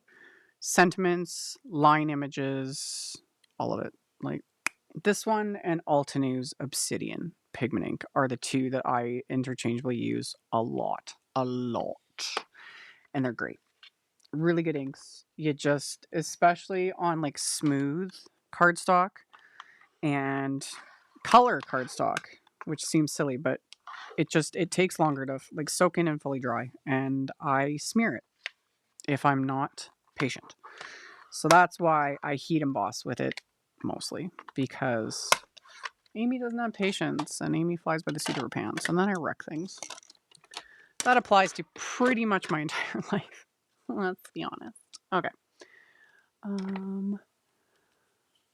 So then now I can adhere this panel to the card front. And then we can add a bit of splatter, and then I can add maybe some Stickles just to give it a little extra something, like so. Okay. So then, this is also why I personally love liquid glue, because it gives me wiggle room so that I can move things around and actually get them adhered into place. So then, now that we've got that glued down, so we've got all that. Now we're gonna add splatter. Okay. And everything fell on the floor, man. Ugh. So much cleaning I need to. If y'all could actually, it's a good thing you guys can't see under my desk. It's bad. All right, it's really bad. It's gross. All the paper scraps, all the grossness. It's gross. Okay. I am gonna add white splatter and black splatter, of course, as is tradition. So, do that, also tradition. There we go. So we'll start with white. And actually, where is that little stamp set? There he is. I'm going to use the little stamp set so that I can, and we always got to make sure he's clean. I'm just going to lay that right on top of there to mask off that so that it doesn't get splatter on it, so it doesn't look weird. Clean up on aisle 4. Oh yeah, I need to do a major cleanup. This entire house needs to be cleaned top to bottom. We don't have time. We do little bits just to kind of keep the vileness at bay. The unpaid intern does a lot. You were cleaning the kitchen. And then he was like sliding on the floor. He's like, the floor's so clean, we're not sticking to it. Yeah. I'm like, what does that say about us as humans? Like, we bring shame on our families. Our kids are just really good at splattering the floor. Oh, we all are. You're always like both of us. We're clumsy, and yeah, we both work too much. But anyway, Loves splatter. yeah, yeah. Anyway, white gouache, watered down, and then we'll just add a bit of that. Add some there and wherever else I want to add it, because I can do whatever I want, like that.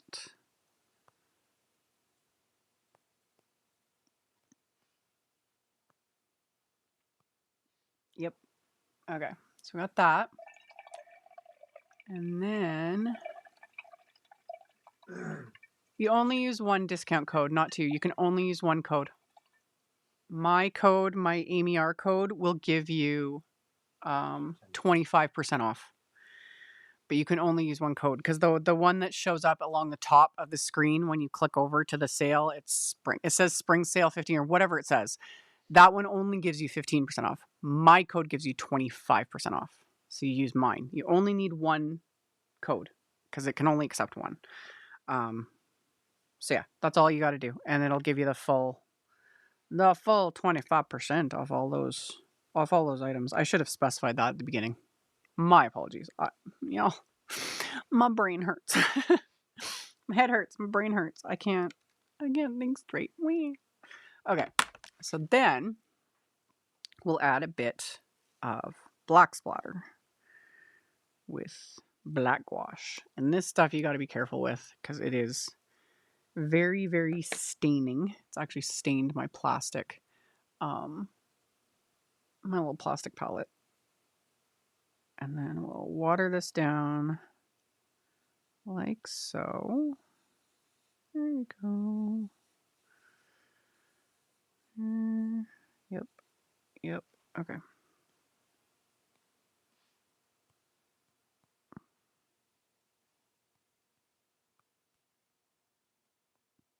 And this is me being like moderate. Honestly. Just a hint of splatter. Yeah, we're good. That's good. That'll do, donkey. Just like clean off my brush. Yep. He's not clean. He's not clean. Okay. And then that out of the way, wipe this off so I don't knock it over on top of myself. Because again, this black gouache, he is a stainy boy. Okay, there's that. And I can lift that out of there. I got that. And then, I was like, what is happening? Okay, I had a cord in the way. There we go. And then I can take my little stamp off, and there is splatter on the back of it, which I don't care. But yeah, that was why I masked off. You can also use just a little, little scrap of paper, whatever. But using the stamp as a mask, fabulous. So we have all of that. And then the last thing I'm going to do, and while I'm doing this, the unpaid intern can pick a winner, which, again, disclaimer, have I mailed out any of the cards for the last like 2+ months? No. I am closer though. I got all the address, like I here and there amongst me feeling like absolute garbage this week. I was like printing off mailing labels and stuff and kind of hoping I'll do it this week, but I'm now behind because I was sick and I have so much work to do. It's not even funny. Where? So anyway, yes, very demure, very mindful. That's my level of, demure and mindful splatter. So then finally, I'm going to add some Stickles to this. And I've talked about this. When you add Stickles to vellum, it makes the vellum curl. Again, vellum is just its own little beast when it comes to things and moisture specifically. But I do want it to curl a bit because the more the vellum will curl up, it'll reveal the other layers. So I've just got some little Stardust Stickles, and I'm just gonna run it like kind of down the center, and then like that. And then I'll just kind of add little dots here and there, like working my way somewhat towards the edges, just really light with it. And then as this dries, it'll curl a little bit more. And then it'll show more of the, because the other layer underneath it is that Shimmer Vellum. And then the bottom layer of this, of course, is also the cardstock that I did the little bit of stenciling on. So do. And this will just give it that little extra something. Because you can't go wrong with Stickles. I love Stickles. I don't know what possessed me to destash all my Stickles. I did it years ago. I don't know what, I don't know what possessed me to do it. Although a lot of stuff I had to get rid of from my previous life, the divorce, blah, blah, blah. But I don't think at the time Stickles was part of it. But thankfully, Stickles are cheap. So I've been slowly repurchasing bottles of Stickles because they're like $3 or whatever. They're not very much. And unlike other things like your pastes, use your pastes. Those don't last forever. They will dry up, etc. But Stickles, it has to do too with just the narrow little nozzle. I have never had a bottle of Stickles dry out.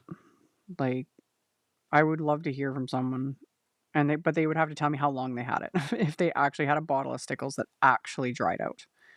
Because I have never had that happen to me. And I've had bottles of Stickles for years and years and years and used them, frequently, and it's never dried out. Okay. So we got that. I'm going to add a little bit to the flower centers too while I'm at it. You also got to remember that especially over top of water reactive inks, adding things like Stickles, glossy accents, etc., can reactivate the ink. It can change it depending, especially inks, pinks, reds, purples, etc. But sometimes any ink, it can change it. So just always keep that in mind and test it. If you're looking for you want a specific finished look, yada yada, test it. Put some ink on a scrap, let it dry, add some Stickles, let it dry, see what happens. Because, yeah, it can alter it because again, it's a liquid product. It'll reactivate the ink, and then as it dries, it's like sucking up that ink. So depending, it can sometimes really change. And if you really, and I've talked about like really glopped it on, same with glossy accents, if you apply a thick amount, that's going to take a long time to dry. That just gives it more time to like wick away the ink. But yeah, I'm happy with that.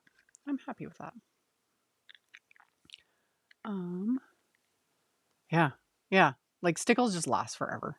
It's so good, and it's pretty, and it's fun, and again, they're cheap. Okay, so I just have to let the Stickles dry. I might have to squeeze a little bit of extra glue under this because I kind of warped everything.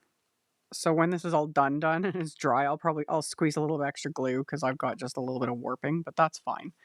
But I'll let the Stickles dry. Do you use your heat tool to dry the Stickles or just wait a couple days? Oh, this is gonna dry in like 20 minutes. This is gonna dry, like I didn't apply it thick. If you apply it thick, like if I really wanted like dimensional, I would just let it dry overnight.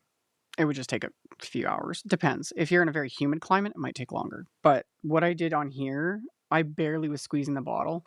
It will dry in like 20 minutes. Do not use a heat tool. If you do, keep it at a distance and keep moving it.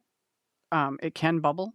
I did a video years ago, like over 10 years ago. It's on my YouTube channel. It's under like quick tips, something. I used to use a hair dryer to dry Stickles because you got just the force of the air, and I could use a cool setting. Because like using like the heat tool that I was using earlier, it's too hot. It will like burn the Stickles or cause it to like burst. It's the same thing with paste. I don't recommend using a heat tool with paste to speed up the drying process because the heat tool is like 450 degrees, something like that. it's bursting the water molecules in the paste, and that's why it'll go. It doesn't look pretty. So I don't recommend using your heat tool for that kind of stuff. But a hairdryer, especially if you have a hairdryer that has a cool setting, you can use that to speed up the drying process. Totally works. So, anywho, there. And see, it's starting to curl. Just like I said, it was gonna. See? There we go. So then we've got that layer of shimmer vellum. So you got regular vellum with Stickles, shimmer vellum, and then underneath is the cardstock that I stenciled with the colors of ink. And then all of that texture from that wafer die. Love it. And then just that little bit of dimension from tucking in the foam tape there, which again, I used the Big Mama foam tape because it's super, super thin. But you could use regular foam tape to get more dimension between the layers. And then, like I said, I'm going to squeeze in a little bit of glue because I've got pieces sticking up that are annoying me. But that is our finished card. This was fun. I hope it was fun. Y'all, I don't even know what's going on. My head's just like... Oh my goodness. Okay, I'm gonna zoom in a little bit. There we go. There we go. And then Kelly had a bottle dry up, but you don't know how long you had it. Well, I would assume probably more than 5 years at least. Probably more than 5 years. Many years. Okay. Do you have a winner? I do have a winner. Okay. You were like clicking away and clicking away. I thought you were still working. No. So the winner is Christine from Pennsylvania. Christine in Pennsylvania. Cool. I plan on mailing cards at some point in the future. I have no idea, y'all. The energy and everything has like almost fully run its course. So I am most likely going to have a nap after this. And yeah. Last week's live, I promised a ton of content, bonus live streams, all the things, none of which happened. I got 2 or 3 videos up last week. But yeah, this cold hit me like a freight train. So I've been trying to take it easy so I can get better faster. But yeah, I will still have content coming this week. I've still got some deadlines I need to deal with and potentially a bonus live stream. We will see. Just I got a lot on my plate, a lot of things I need to deal with, and taxes, which we're running out of time. So yeah, I will be dealing with all the things, and then I'm gonna do the mail out for all of the previous, like all the winners up to now, soon, potentially this week or within the next week or 2, and then yeah, thank you to the disembodied hand. Off it goes. Thank you to the disembodied hand. And then yeah, those that are just tuning in, big sale stuff. The info is in the description box below. That one is not super time sensitive. They like Waffleflower, I think, has a good amount of stock, and it's a lot. It is a lot. They've got pages and pages and pages of products. I have the sale category linked, and if you use my link and my code, that will get you more off, because my code will give you 25% off, whereas the code on the sale page only gets you like 15%, something like that. So if you use my code, you get a better deal, which heck yeah, save yourself some money if you're planning on shopping. And if you're not, cool. I appreciate you just hanging around and tuning in. It's all good. And I already answered how I would mail that. I did a whole spiel on it. I did a whole spiel. What, half an hour ago? Something.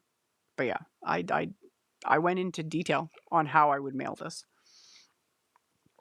So yeah, but I'm just planning on putting a piece of cardstock over it, sticking it in an envelope and mailing it. It'll be good. But yeah, I am gonna go, and like I said, I'm gonna have a nap. Once everything is fully dry, I'm gonna glue down a couple spots, and then I'll do the photos and the social medias and all the things like I always do. And then yeah, just stay tuned.